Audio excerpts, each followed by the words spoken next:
going through something like this and telling a story like this that requires a level of vulnerability that I wasn't necessarily accustomed to or hadn't really explored in a long time. Having somebody like Bradley who encouraged me to be very vulnerable, he could hold my feet to the fire. I think I'm getting a divorce. Will, we first spoke last month about an Englishman named John Bishop, whose personal story helped to inspire what we saw tonight. And I'd like to know what most scared and excited you about translating his experiences to the screen and also performing comedy at the Comedy Cellar. Yeah, John's story really struck me. We happened to meet in a social setting, and he was just, not for the purposes of writing a script, was telling me the story of how I don't know if anybody here is familiar with John Bishop. He's quite well known in the UK. And he was telling me the story of how he became a stand-up and that he was going through a divorce and that on a Monday when he was quite depressed, he was going for a drink. They were charging a cover because they were doing open mic. He didn't want to pay. He found himself not having any connection to performing whatsoever, certainly not stand-up, and that he just started talking about what he was going through. And the first thing he said was, I think I'm getting a divorce, and how liberating that was to say it out loud and kind of also to himself.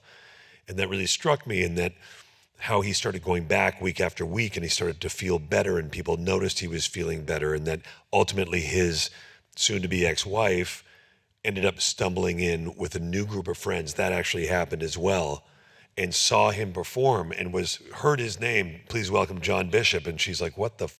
And that thing also changed their relationship. It instigated them reconnecting and talking again, and I found it very compelling. Doing the stand-up, I'd never done it before, and so I started going to the Comedy Cellar in prep for the movie, and I started going up every night for about 6 weeks as being introduced as Alex Novak, which was an interesting thing.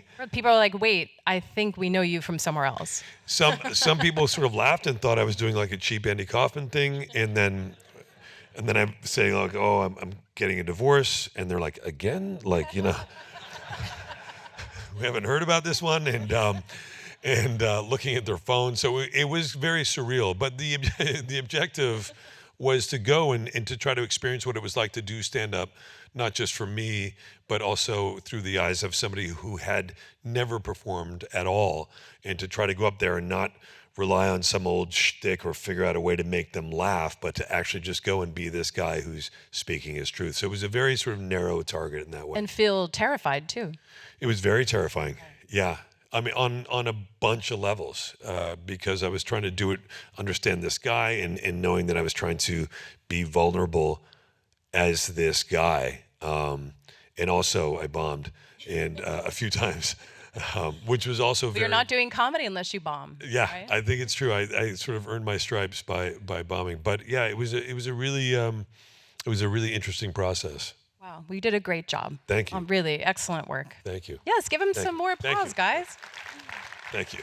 So one thing I like about this movie, Laura, is the nuance that it explores in the realm that he just described. What did you most enjoy about exploring that nuance on screen, which I do think is missing from a lot of these stories? What inspired you as an actor in terms of that? I think the thing that moved me so much when I first read the script and talked to both Bradley and Will about it was that the opportunity, speaking of nuance, was that the writing was not informing the character's backstory or how they got here, nor leading the viewer to be sort of manipulated or to pick know a where side, we are. essentially. Exactly. That we started as we were in this experience, not understanding how we got here or how to find our way back to ourselves, let alone each other.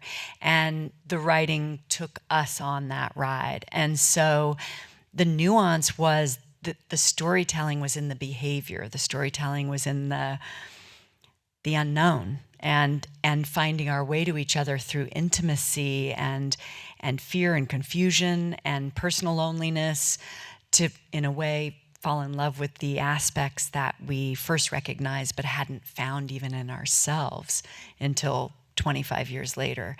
That, as an actor, oh my God, how exciting.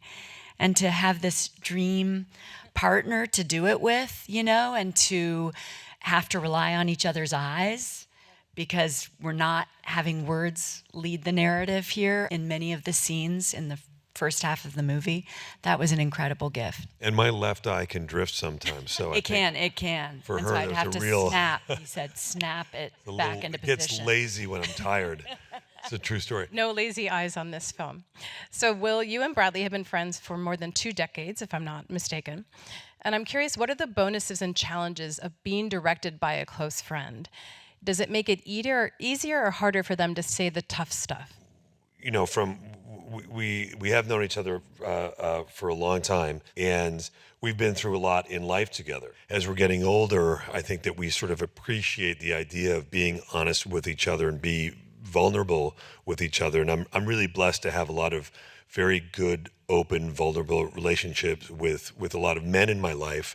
And I think that's due to, maybe it's being middle-aged, I'm not sure. And so certainly going through something like this and telling a story like this that requires a level of vulnerability that I wasn't necessarily accustomed to or hadn't really explored in a long time, having somebody like Bradley who encouraged me to be very vulnerable, he could hold my feet to the fire, certainly as a director, and challenge me on a daily basis. And it did require a lot of challenging to figure out a way to tell this thing, especially when we were shooting, to tell this thing in the most genuine way that we could. I'm not sure how many people know Bradley operated the majority of the film. So he was this close to us at all times. And what's great about that, there isn't a disconnect. He wasn't 20 yards away at a monitor and relaying a message or yelling cut and then walking over and letting the air out.